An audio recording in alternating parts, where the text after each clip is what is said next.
Well, hi everyone, and welcome back to Seventh Planet Broadcasting. I'm Christa Clark, your host, and I'm here today with Christian. And I've been looking forward to having you on and discussing about your company and about the Amanita Muscaria, the mushrooms, and their benefits and effects. And a mutual friend of ours actually connected us, Renee Molinary, and she Thank in you, the past. Renee. Yeah, thank you, Renee. And she in the past worked a lot with helping Gerald, and she was there for me a lot in my life. And she's just a wonderful person. And now she works with you, right? With the Yeah, Mascara. yeah. Wonderful. Well, welcome to the show. It's great to have you on. Thank you. Yeah, I'm happy to be here. It's good to connect finally. Yeah. We've tried a few times and hit and miss, but here we are. And would you mind giving us a little history about yourself and where you came from and how you kind of came into this business? Yeah, for sure. I'm in Minnesota, born and raised. I struggled with addiction as a teenager quite a bit and through my 20s, but that also in that struggle, I also found plant medicine. And while I was battling one side of the addiction, I was beginning to understand the other side of the actual medicine and the healing potential involved with these plants. Um, I got into real estate. There's a lot that I could go into, but we'll do a quick gloss over. I got into real estate in my 20s after going to school for physics. School system just wasn't something that I wanted to pursue. As much as I loved physics and as much as I would have loved to be a quantum mechanist, I got into real estate. Throughout that, I was also dealing with really intense addiction struggles. I was an opiate addict in my 20s, and then I was addicted to benzodiazepines, which comes into play a little later in the story. Benzodiazepines are things like Xanax, Klonopin, Ativan, Valium. So the traditional anti-anxiety drugs, which turn out are a lot. Well, they're the most difficult, basically the most difficult drugs to get off of, more so than opiates. Um, the withdrawal can last for years, literally the withdrawal period. It's really brain damage that one is dealing with at that point. It's not withdrawal. But yeah, so real estate. My career was fun. It was really enjoyable, but something was lacking. There wasn't the fulfillment and my spirit wasn't in it. My spirit wasn't in it. Um, and the addiction struggles got worse throughout my 20s. And at one point I decided at like 27, 28, I decided that I was going to get out of real estate. I was going to clean my act up, which led to a 5, 6 year period of very intense healing and very intense struggles. And I got off all of these substances throughout that period, and the benzodiazepines were the last thing to get off of. I knew that they were the hardest ones to get off of. I knew that it could take years and years to heal from them. So I pushed that one off until the end. And yeah, when I find and I took a hiatus from any work during that time, during that initial time. When I finally decided to get off benzos, I wanted to have something to keep my mind busy. So I started Minnesota Nice Botanicals with a friend of mine. We were a cannabis company initially, and then I quit benzos. Very difficult to build up a company while going through benzo withdrawal. It maybe was a mistake in hindsight, but it gave me something to do. Yeah, it gave me something to do and something to look forward to. I was in complete terror for a year, nonstop. It was absolutely awful.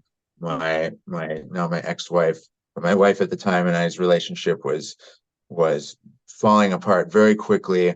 Yeah, it was a very dark time period. By the end of that first year, I was suicidal. I was destitute. I didn't want to keep going. It was very brutal. And then it was actually on a year to the day, which I think is an interesting synchronistic timeline. But a year to the day that I was at my parents' house and I found these Amanita muscaria mushrooms growing down by the lake there. And I've done basically all the plant medicines throughout my days, aside from iboga and amanita. And I've had these magnetic pulls toward various plant substances. Ayahuasca being a big one, psilocybin. Um, oftentimes I would be able to ignore those if I chose to, but this pull with Amanita, like there was no ignoring it. So I picked them. I almost like autonomously, like I wasn't even thinking about it, but I picked them and I went up to the house and I did some research. And yeah, all the information online was either they're poisonous or people having really bad experiences, which I later learned was because they were A, not preparing them properly, or B, taking way too large of amounts. And then there was one woman online, Amanita Dreamer, who's a wealth of information for anybody that doesn't know, who was claiming that Amanita hits the GABA receptors and the glutamate receptors. Benzodiazepines happen to damage the GABA system and the glutamate system. And she claimed that she healed her brain going through benzo withdrawal. This was at the beginning of her channel. Yeah, she had just like started coming forward publicly with this stuff. And I was, I was destitute, as I mentioned, so I was willing to try anything. And within the first couple weeks of microdosing, with a couple medium doses put in there, it felt like I had healed 5 times more than I had in the past entire year. Within months, I was basically entirely healed. It rewired my brain. It healed the damaged GABA and glutamate systems, or balanced them out rather. And yeah, I was building this cannabis company. I reached out to her in complete gratitude. I wrote her like a 5-page letter, and offered to sponsor a video of hers or some videos of hers. And this is the beginning of her channel, so I sponsored a couple videos. We got relatively close over the months and continued talking. And it was in May of 21 that she asked me to start selling Amanita in the States because nobody was doing it here. This was really really new information for us here in the West. And yeah, that we ended up shifting. I ended up buying out my partner and shifting the focus from cannabis to Amanita. And it was, slow linear growth initially. And yeah, it's exploded in the past year and a half. Yeah, the interest is peaking. Yeah, that's a quick rundown. Oh, that's phenomenal. And I love the universal synchronicity of everything lining up in the right time and giving you exactly the medicine that you needed. And I find that's the beauty of plant medicine, that it does kind of come into your life right at the right time that it's needed, and the right one for whatever's needed in your own biochemistry to kind of help level things out. That's a beautiful story and journey that you went through. And I'm really glad that, that you had that to heal and that you were able to move past, the difficulties and the hardships in life. And it's really cool. I was going to ask, what are like the main benefits of the Amanita mushroom, and what positive effects could one feel from them or see in their life? Like, for instance, more relaxation or more vivid dreams, or what are ways that people could use this medicine? Yeah. So I'm going to get into a little bit of the pharmacology of it, not too much. But so Amanita, as I mentioned earlier, it hits the GABA system. So other things that hit the GABA system are alcohol, benzodiazepines, as I mentioned, so Xanax, Valium, Ativan, Klonopin. GABA is our inhibitory system, so it's relaxing. So Amanita can be very relaxing. It can relieve one of anxiety. It's got kind of this jolliness to it. It's it's a Santa Claus mushroom, so there's this jubilant jolliness. Yeah. There's a bubbliness to it, of course. People, yeah, it's really grounding. Yeah, it tunes you into yourself. And then one of the things that I really love about it, I've always used plant medicine, psychedelics to perceive things and think from different perspectives, and to allow my thought processes to go down different side tangents or completely different avenues that I wouldn't be able to otherwise. Amanita seems to connect us to like a very, very high thought processing place without the inebriation, or it's very lucid. But yeah, and then it can be really, really wonderful for dreams, as you mentioned. Very, very psychedelic visionary dreams, and that's likely partially due to the GABA activity. It's also a glutamate agonist, basically in the same way that ketamine is. So ketamine in large doses, Amanita can be very dissociative. In lower doses, I mean, it can be a little stimulating from the glutamate activity, but what ketamine does is it promotes neurogenesis and neuroplasticity. So you're able to rewire your brain, you're able to transform oneself, turn the person that you are into the person that you want to be, significantly easier than without it. We've kind of looked at it as, and this, this is something that we're kind of discovering all this stuff as we go because it's brand new. But yeah, what we've been learning has been amazing. But we're discovering that it's the integration medicine. It's hands down, period, the best integration medicine the world has to offer. So we've started working with ayahuasca retreat centers, with ketamine therapists, with regular therapists, with hypnotherapists, et cetera, et cetera, et cetera. And they will give their clients or suggest to their clients to use Amanita after their session or their journey or whatever it may be, because it allows them to embody those realizations that they've undergone. And that's I really think that that's one of its biggest pluses or benefits. It seems to give a lot of weight to one's thoughts. So if we're intending to transform ourselves or manifest the world around us, Amanita seems to really, really help with that. It allows us to, it gives weight to our thoughts to have more energy backing them and more power. It has another compound in it, muscarine, which hits the acetylcholine system. The acetylcholine is what a lot of the smart drugs or nootropics hit. So Amanita is kind of a nootropic or a smart drug in that sense. So it can promote verbal affluency, memory recall. Your synapses will fire quicker. You kind of get in that flow state very easily. In essence, it seems to make people smarter. And then, the really cool thing is that, like, as you're utilizing it, you're not just having those effects while you're on it because of the neuroplasticity and neurogenesis. Those effects you're rewiring your brain so that when you're off of it, those effects can still take which is that's another really, really cool aspect of it, and that's why it's really the integration medicine. Oh, it's like the gift that keeps on giving. Yep, absolutely, yep.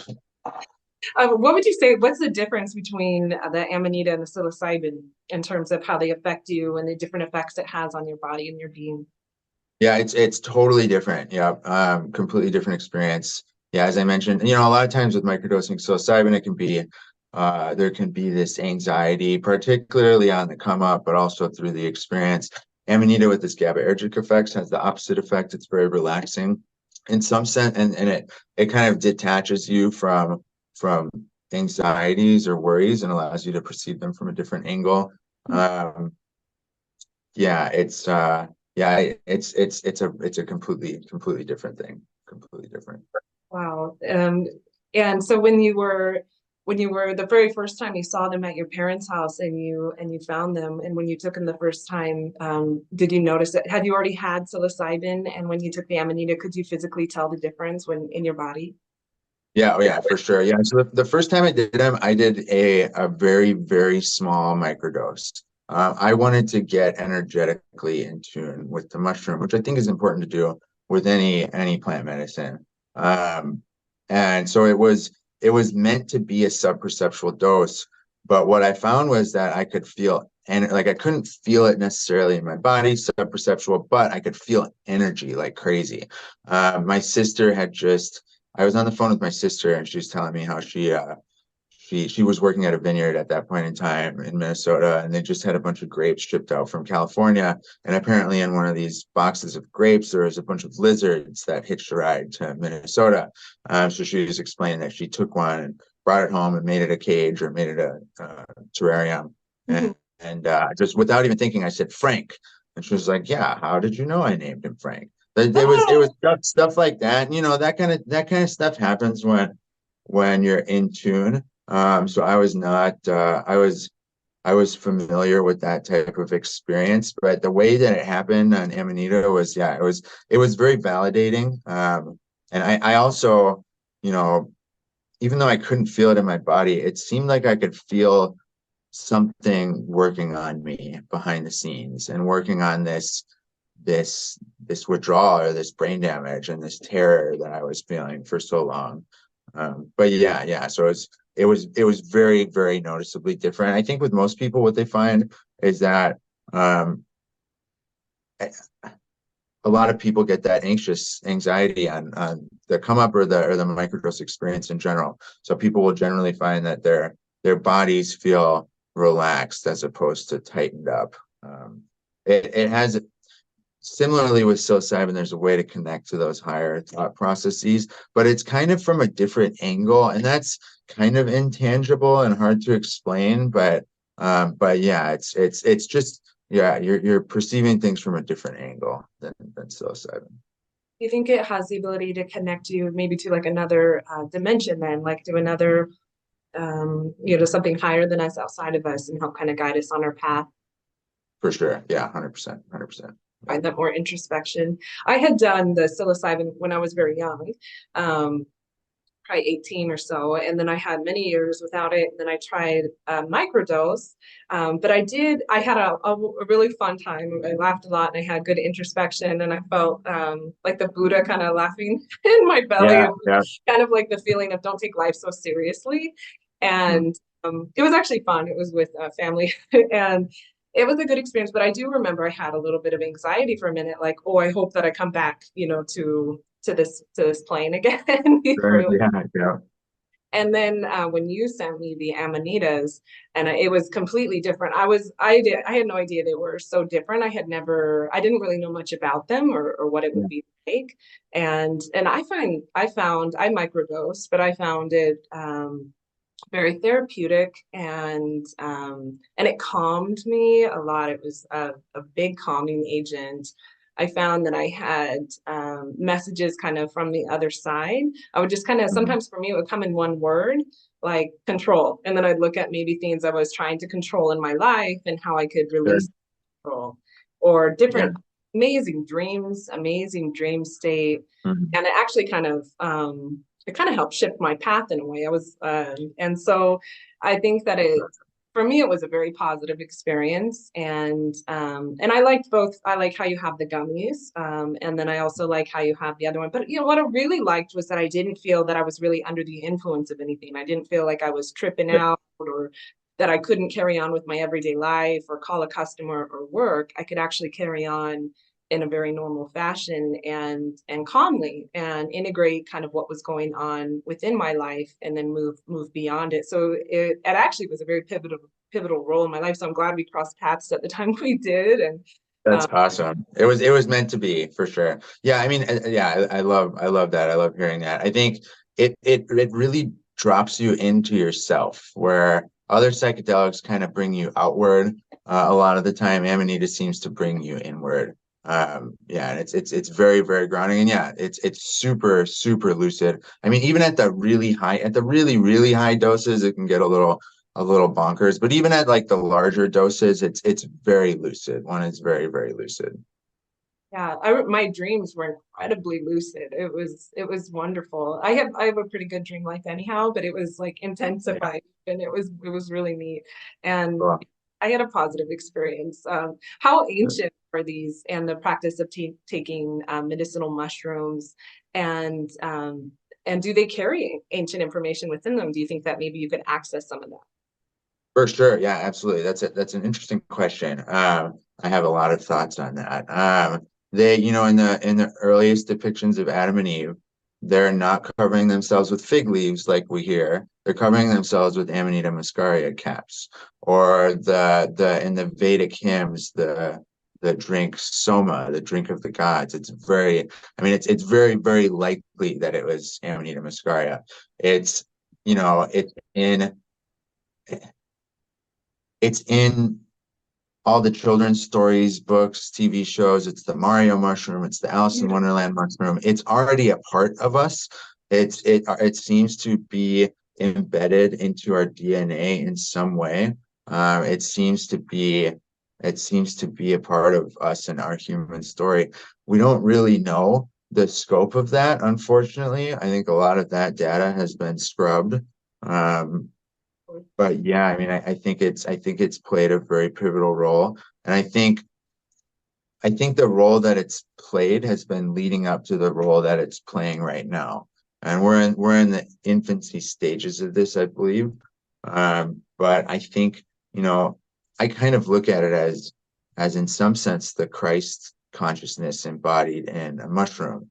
And I believe that it's here, it's coming forward right now to live out its mission on Earth. And I kind of believe and feel that all the stories, all the fact that it's so like ingrained in our psyche and in our DNA is yeah, I mean, I think it has a big role to play here. So yeah, we really don't know the scope of the use of it, but it's very likely that it was the, if not the most commonly used psychoactive plant or fungi in the kingdom or in the world. It was probably the second most, maybe next to cannabis. That's possible. But I mean, they grow on every continent except for Antarctica. All the civilizations, everybody had access to these mushrooms, nearly everybody. So it's very, very likely that they were used a lot back in the day. Yeah. Wow. Well, they have a pretty strong culture here. They call it Angusto. Sometimes they're like it's like in August they grow and their angos is mushrooms, and so Angusto is Cool. sometimes I've heard that. And there's a town nearby, San Jose Pacifico, and they're known for kind of mushrooms, but I'm not sure if it's. I think it might be more the psilocybin. Sure. But there's Maria Sabina, and she's from this, Yep. and she was a big advocate of healing with the plant medicine, and Yeah. kind of going back to when we first started. I don't know if you know much about the Anunnaki or things of that Mhm. nature. Yep. Um, my husband, late husband, wrote about it, Gerald Clark, and he believed that in the Garden of Eden with Enki that he had collected a lot of different plant medicines and they were available for Adam and Eve. So I agree with that coming to Yeah. fruition. I mean, it's hard to say because we weren't there, but Sure. Of course. but I think that we kind of have that internal knowing. And like you said, I mean, times are obviously shifting and we're moving into higher vibrations within ourselves and healing old ancient wounds. And I think these medicines kind of come in at the right time to help us integrate these changes, these big life changes that we're going through as a collective. Yeah. Yeah. 100%. Absolutely. Yeah. So do you think it's important to make an intention, or you said before, like having a little bit and kind of connecting with the plant beforehand?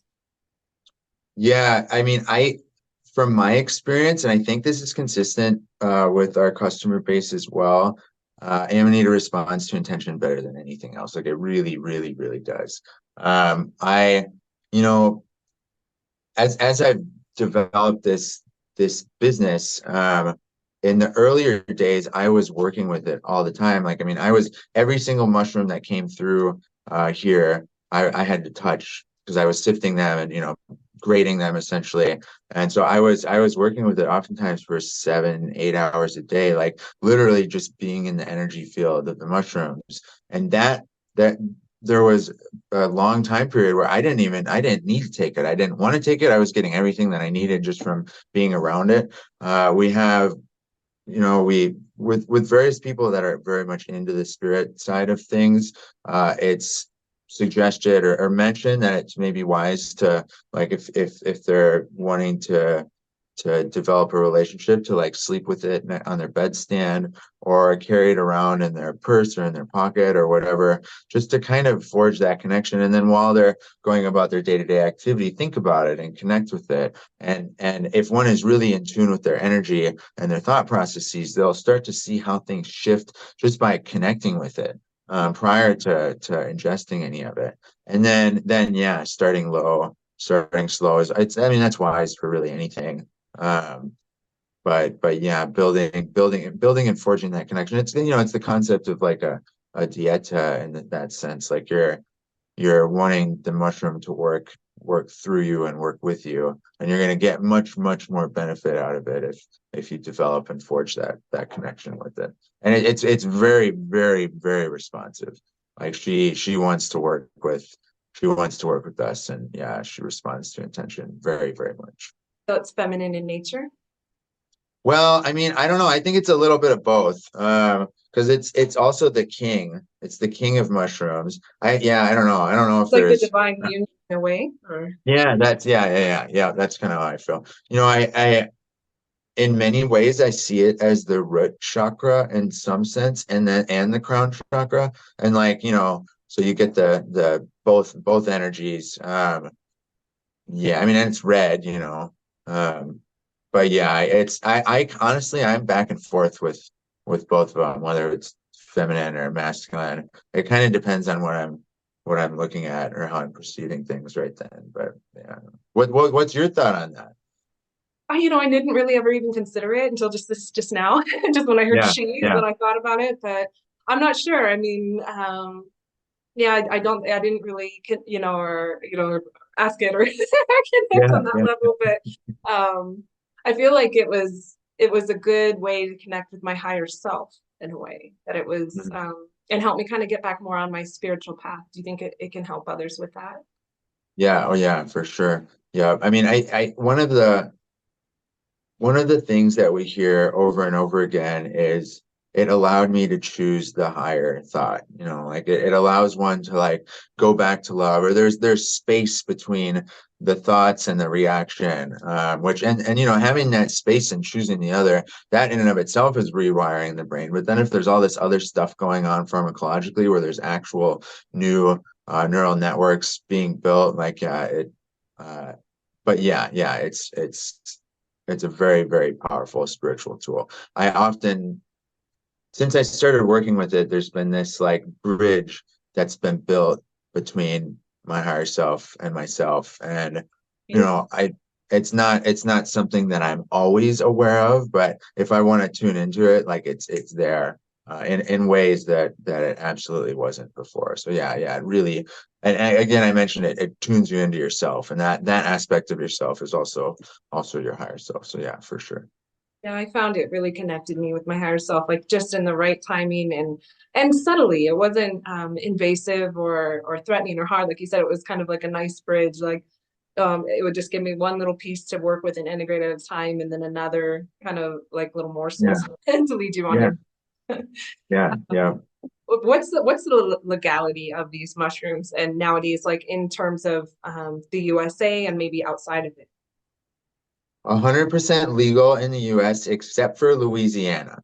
I don't Okay. know why, but Louisiana has some strong rules about various plant medicines. Blue lotus is illegal there too, which I think is super strange because it's so mild.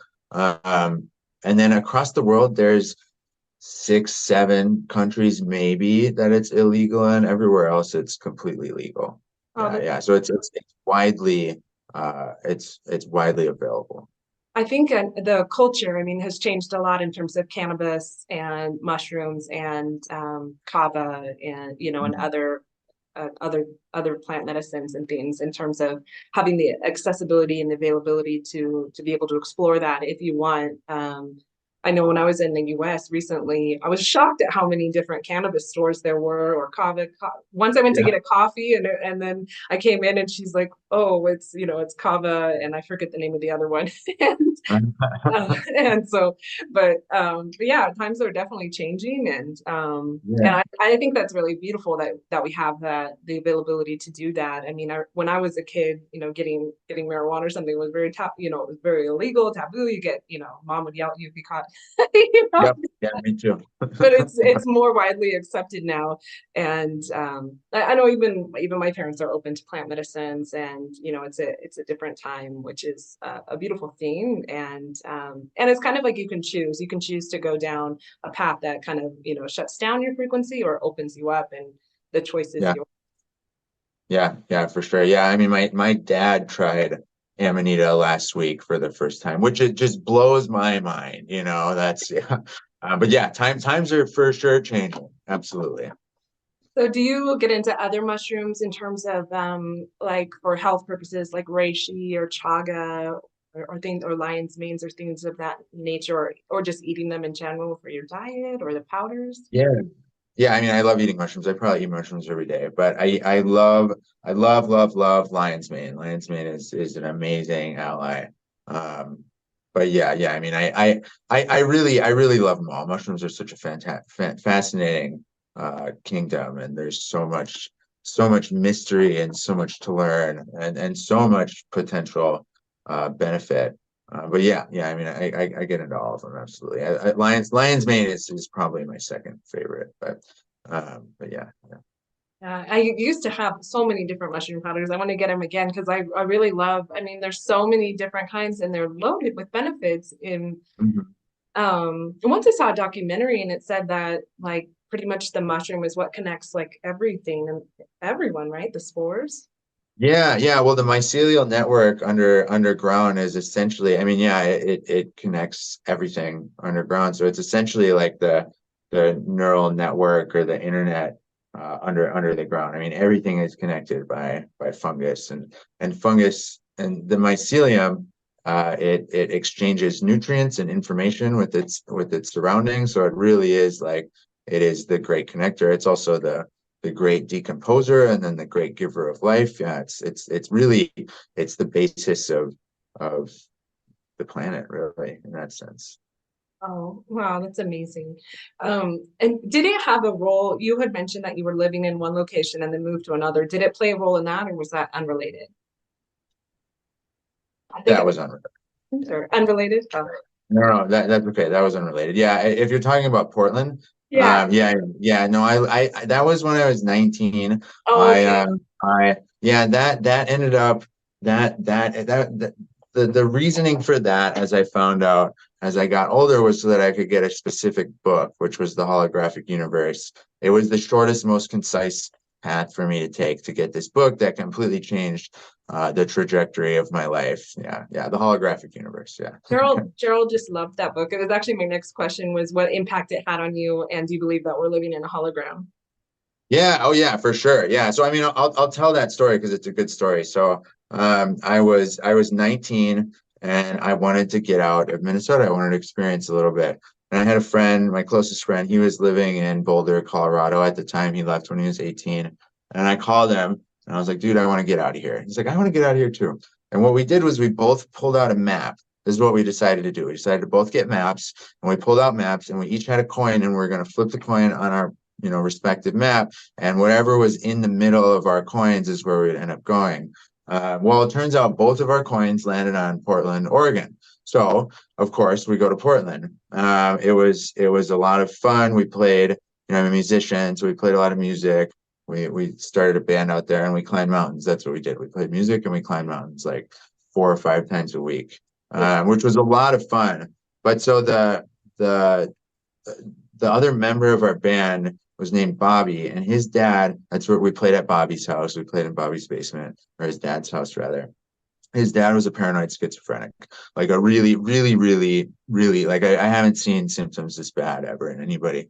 And he would go and he'd be off for days or weeks, no idea where he's at. And then he'd show up and he'd be home for a few days and then he'd go off for days and weeks again. Close to the end of the Portland experience, or about 5 months into it, Bobby's dad came downstairs with his hair in an unkempt frenzy and his eyes bugged out. And he walks up to me and he hands this book out to me. And he said, "They told me you need to have this." Wow. And he handed it to me and he turned around and walked up and then walked out of the house. And I never saw him again. That was the last time I saw him. And it was the holographic universe. And, Wow. and a week later or so, I was on the mountain on a mountain on LSD with some friends, and we were in the clouds, like in the middle of the clouds, and I could look at the sun. Like it didn't hurt my eye because it was, through the clouds, which was really cool. I think it was the first time I'd ever experienced anything like that. It was very, very powerful, and I was just like mesmerized. And then like the voice of God came down and said, like, it's time to go home. Like it's time to go back home. And and I had to convince Phil, my friend, that like, after this trip, like, dude, I was told by God that we need to go home, Yeah. and yeah, he didn't understand, but I ended up convincing him, and we went home a week later. So we like broke our lease and went home. And it wasn't until a year or two later that I read the book and I realized like, oh, this is what I needed. This is what I went to Portland to get. And that it's an unbelievable book. Yeah, Michael Talbot is amazing. It was really like revolutionary for I think it was put out in the 90s. I'm not sure. Unbelievable book. But yeah, hologram for sure. Absolutely. Absolutely. I love those And books. that's the quantum physics side of me too. So like that book, that's why I went to school to become a physicist, but then then I got into business.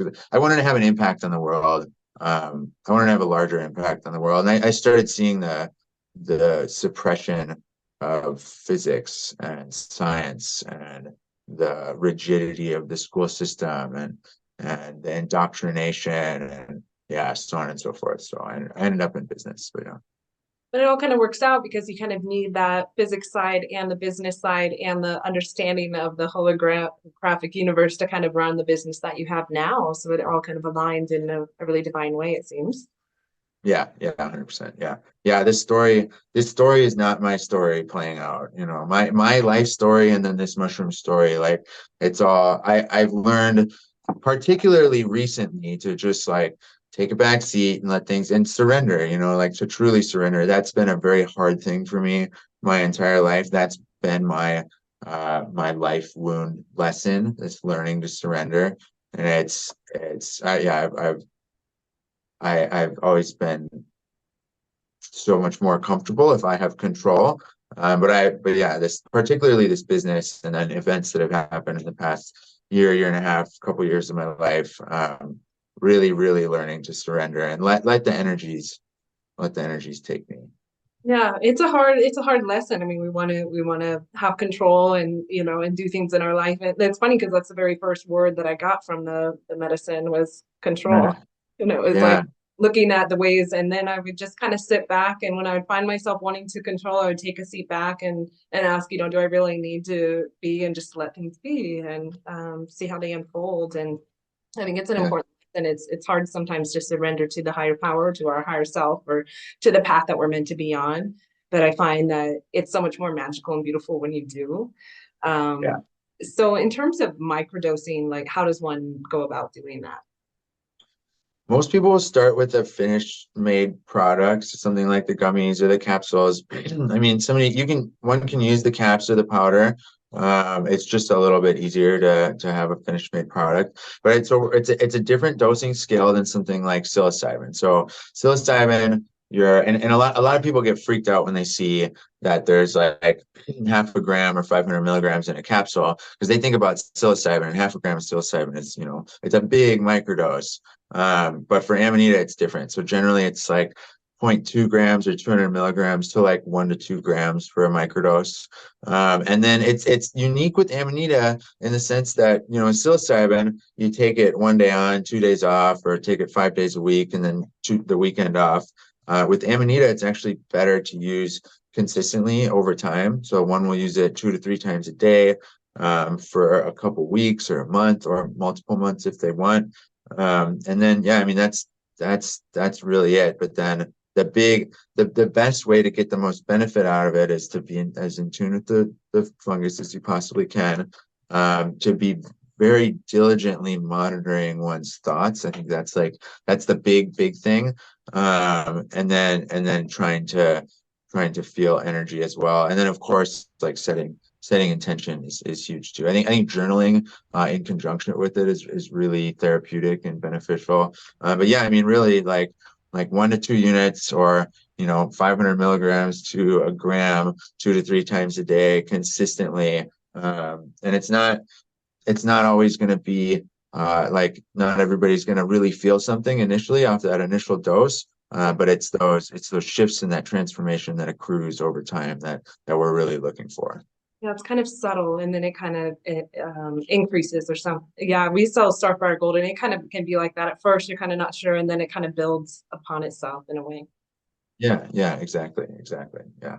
And so, if someone were out and about and they found them, kind of like how you did at your parents, you wouldn't want to just take them raw, right? Is there a method of preparing them?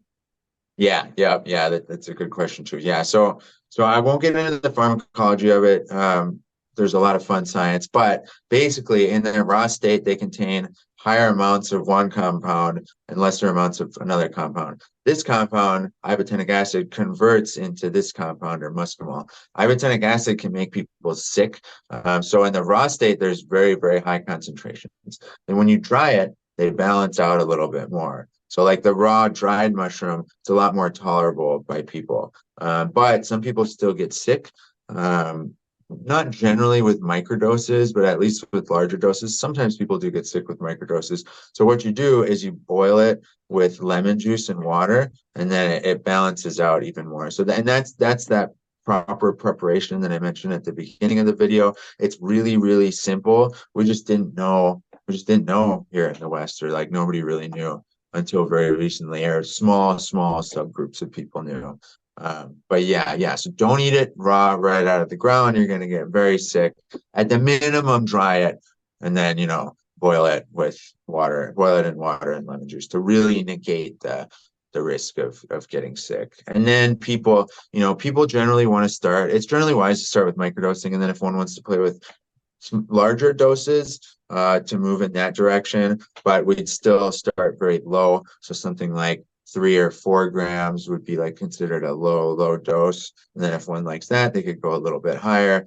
Not most people don't like the heroic doses of Amanita, which is like 15 grams plus. It can be very intense. I love them, but I'm the Amanita guy. But not everybody likes them, so like it's always good to and most everybody really loves and tolerates the medium, low, or microdose ranges. So yeah, just start low and slow and figure out what feels best for any individual. Yeah. When I had the joy of taking them, I started with I wasn't sure because I had the cannabis gummies before, and they're actually quite intense, like quite potent. So I wasn't sure. So I thought I'll just try maybe like half, and then I would kind of. But then I found it was very calm, and then I moved to the tea and with the lemon, like you mentioned. I wrote you to prepare it, and I found it very earthy and grounding, and I enjoyed it. I looked forward to it in my day, and I was in kind of a high stress situation, but I was kind of floating through it, not in a high sense, but just in a calm manner. For sure. Yeah. And the tea, like it tastes like mushroom broth. I really like it. Some people It hate tastes it, but good. I loved it. Yeah, I loved Like it. it I too. could see like throwing some vegetables in it, like making a soup out of it, getting a little psychoactive Amanita soup. Yeah, it tastes like mushroom broth. I thought it was great, but some people hate it, but yeah, I like it. I thought, yeah, I really enjoyed it. I would make a little cup and have it, and then I would even eat the mushroom, afterward. Oh, yeah, cool. Yeah, some people fry them up afterwards. I've never done that, but we've heard stories of people that after they're done with the tea, they'll throw them in a pan and throw some oil in there and cook them up. I'm very much like I don't like wasting anything, so I thought, well, why not? Yeah, for sure. And so can you discuss, I noticed on your site you sell the Blue Lotus and you mentioned it earlier. I don't really know much Yeah, about it. Do you mind discussing that a little? sure. Yeah, Blue Lotus is awesome. It's another one of these. It's a little bit more prevalent and in the know than Amanita for people. It's talked about a lot more. They sell it on Amazon. For instance, like so people are purchasing it enough at least to have it listed on Amazon. Um, it's it's a wonderful, wonderful water lily, water lotus. So it comes from areas like Sri Lanka or Thailand or Egypt as well. It's a very, very beautiful blue lotus petal. Like the chakras are like lotus flowers in Yeah. Hindu. Yeah, so there's connection with all that. It's slightly euphoric. It's really subtle. And this is kind of similar with Amanita, if one is in tune with their energy, if one can feel energy, it's not that subtle because it really alters the way things flow. But it's also relaxing. It also affects dreams. It also opens one up. It's also a heart opener, which I think is really, really powerful and cool. I don't know as far as I know, we were not, I shouldn't say we as in me, but like our customers and us were the first to figure this out. That if one, like, I think a lot of these plants should be microdosed as well and not just take, like here in the West, we have like a tendency to want to just like take as much as we can and have the experience and then be done. But I think there's a big benefit to like building that relationship with these plants and starting very low and learning what it is really all about, which I think you get a different perspective when you take it continuously in low doses or do kind of somewhat of a diet than you do if you like, just try and go as big as you can in one single session. But what we found was with microdosing, people's heart open, and at the end of like a 2 week period, their propensity or their ability to have love and compassion just like gets stronger and stronger and stronger. That's something that's really cool. It's something that we need more in this world right now. So yeah, Blue Lotus is great for that. I also, if in the roaring waves of the mind, like Blue Lotus really like stills the waters. So it's wonderful for meditation. It's my favorite thing for meditation. It also synergizes extremely well with just about everything.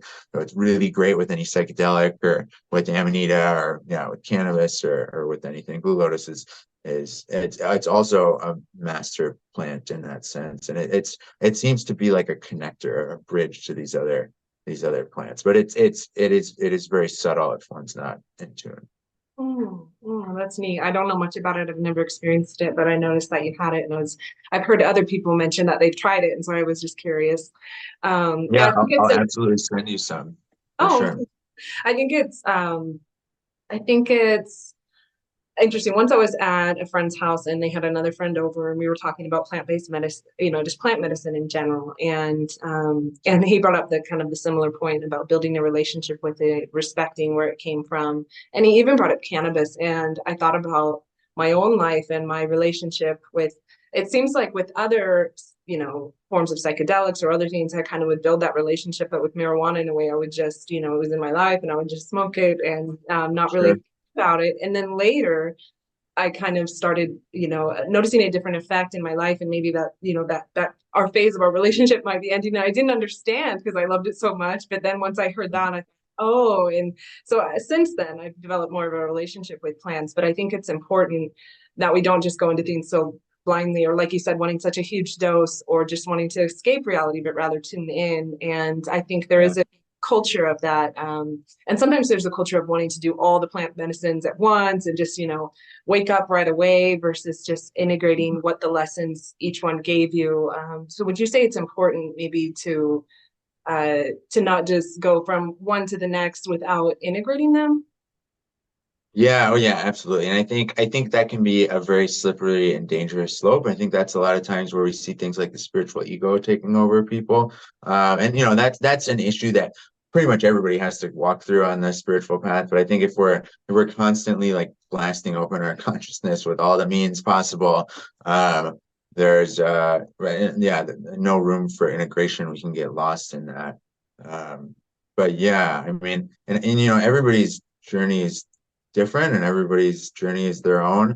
So what that at one person's pace, that might not be another person's pace. But yeah, I mean, integration is so unbelievably important. And yeah, I mean, nothing actually changes until we integrate. Like we can understand intellectually or whatever, everything, but that doesn't actually make a difference until we integrate and embody those changes and understanding. So yeah, yeah. Yeah, I've seen kind of that culture, but I think there's also an internal call, like you had mentioned too, like it'll call you to it at the right time, the different medicine that's needed for your path. I had an experience with the DMT frog, I can't, not kombu, but The buffalo frog. yeah, Yeah, the yeah, blue food, yeah. yeah. And it was because Gerald actually recommended it, and when it came into my path, it was a strong yes. It was like, you definitely need this right now. And it just happened to present itself. And it was beautiful. I mean, I'm really thankful. And so I think that you get called at the right time. Like I haven't done the ayahuasca yet because I haven't quite felt the call. I've heard it a Yeah, little bit. And, and kind of when it comes sure. at the right time, I might go down that path. But I think you kind of have to like follow your own internal, when we're all different, like you said, and we're all on our own different timelines and our levels of ascending in this dimension. And so I think it's Yeah. kind of to you at the right time, and you kind of have to tune into that rather than, like you said, the spiritual ego, like I'm going for all of it. Yeah, yeah, yeah, absolutely. Yeah, it's the plants speak if we listen. Yeah. Yeah. So do you have any current mission or goal for the rest of this year, or your kind of your company, or any like dreams that you see happening for it? Sure. Yeah, I mean, we're in a constant state of expansion, which is a lot of fun. That's awesome. Uh, we've, we opened up our distribution center in Virginia, so things aren't moved out of my location here anymore. I just manage the administrative side of things, and then do things like this podcast and outreach, and I gave a presentation in Maine over the weekend, things like that. So I mean, I think I, it's I can have all the goals and like the universe and the mushroom are going to be like, nope, this is where we want you to go. Or Yeah, like, it's really like, I don't like to plan too much at this point. Like, I mean, yeah, I have goals and dreams and hopes. sure. But yeah, things have moved so much quicker and so much more different than I would have anticipated or planned for. But yeah, so I mean, we're opening up. We have a new company that we're actually opening up with an NBA player, and that should be released. That should be out in the next month or two, I would hope, or products should be out. The intention is to bring Amanita and Blue Lotus into the spotlight a little bit more and get them into more reputable locations such as like GNC or Target, or various big box stores. So that's exciting. But yeah, I mean, really, what I want to do is I want to get out in front of more people, and I want to spread the love and the message more. That's what I'm the most excited about. Yeah. And yeah, I don't know. We'll see where she brings me. I don't know. Yeah, yeah, no, that's exciting. And I think when you are kind of on the path and you're on the right path, then you do expand effortlessly in a way with joy and just kind of you just keep changing and growing, and that's really beautiful. I'm happy for you. Yeah, thank you. There's other things that we're up against. So there's a lot of resistance to what we're doing. In a lot of ways. There's a lot of like universal resistance or collective resistance from humanity. One of the big things is like, so we have all these, like the smoke shop brands that get their products into smoke shops, or basically people in the synthetic cannabinoid industry, that are really in the business of getting people high. They have completely bastardized Amanita, which is really too bad. They market products as Amanita that contain research chemical tryptamines or benzodiazepines or dissociatives in them. So like, 80-90% of the products that you see in smoke shops that are marketed as Amanita are actually research chemicals. That's a big amount of resistance that I'm up against, or we're up against. So I think part of this outreach and this education is it, and I assume the mushroom will guide this in the way that's the most beneficial for the story of Amanita and for the human collective. But I hope that this year, things have been moving in a positive direction, and I kind of feel that this year that might maybe not come to a head, but at least be exposed considerably more. It feels like that's on the path soon, so I hope for that. But again, yeah, it'll work out how it's supposed to. Absolutely. There's always kind of that light and dark, and other people with different motivations, maybe, or other Yeah, things trying to create the influence. But as Thoth says, in the end, light always wins. So I'm sure that it'll work out. Um, yeah. this is kind of a off the topic question, but since you're an entrepreneur and I am as well, I was just wondering, so for maybe the youngsters or anyone in their life that is curious about maybe starting their own business, do you have any advice for young entrepreneurs that maybe are maybe in more of a traditional lane but want to go this route? I would say do what you love. Yeah, I mean that's really it. Like, I Yeah. mean, yeah, there's a lot of like pragmatic, practical advice, but really just do what you love. Like I don't work. Like I never work. I'm just living my life, and like this is so fun for me, and it's so rewarding, and it's so fulfilling. And yeah, if one does what they love, they'll never have to work. Um, they're going to be the best at what they love the most. Right. Um, so yeah, I mean, do what you love, and then listen. That's another big one. Listen, Yeah. and a lot of hard things come up, Yeah. and that's okay. That's Yeah. okay. But It's part it's of it's growth. our yeah, and it's the outcome will be directly proportionate with your ability to surrender every time. So surrender, yeah, and just let things go. But yeah, do what you love, and listen, and let things go. Surrender. That's good advice. Is there anything else you'd like to share? I mean, I think, I got in a little bit to kind of what I think Amanita is and what the role is and what this, I mean, there's this global story playing out, this evolution of humanity. I think that I don't want to say that what we're doing, but I think that what the mushroom is doing, and what the mushroom is intending to do is really intertwined with this story that's playing out. And I think if one wants to watch this story from a very unique perspective, they could watch what we're doing and what is kind of coming to fruition as as we navigate this story a little bit more. So yeah, I mean, it's a fascinating thing to be a part of. It's a fascinating thing to watch from my end. And I think if anybody's interested in this story of this evolution of humanity, like following what we're doing and following our end of the story is a really wonderful angle to see it from. So yeah, if anybody's curious, they can find us. I'm sure the links and stuff will be below the description. And yeah, it's a really fun story to be a part of, and we want you to be a part of it too. So.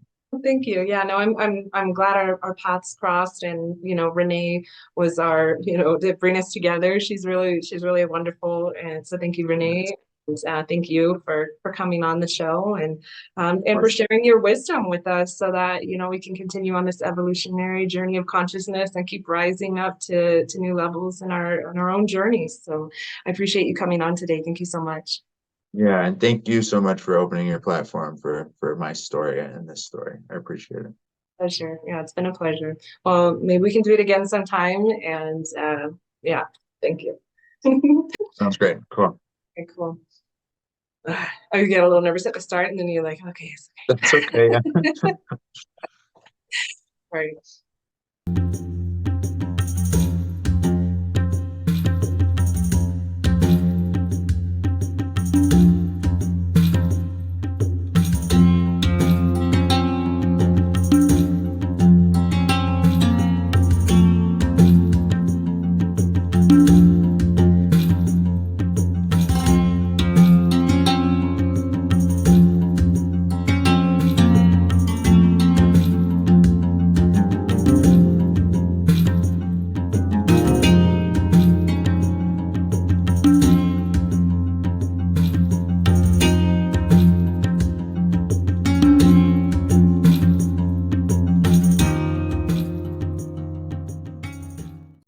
you.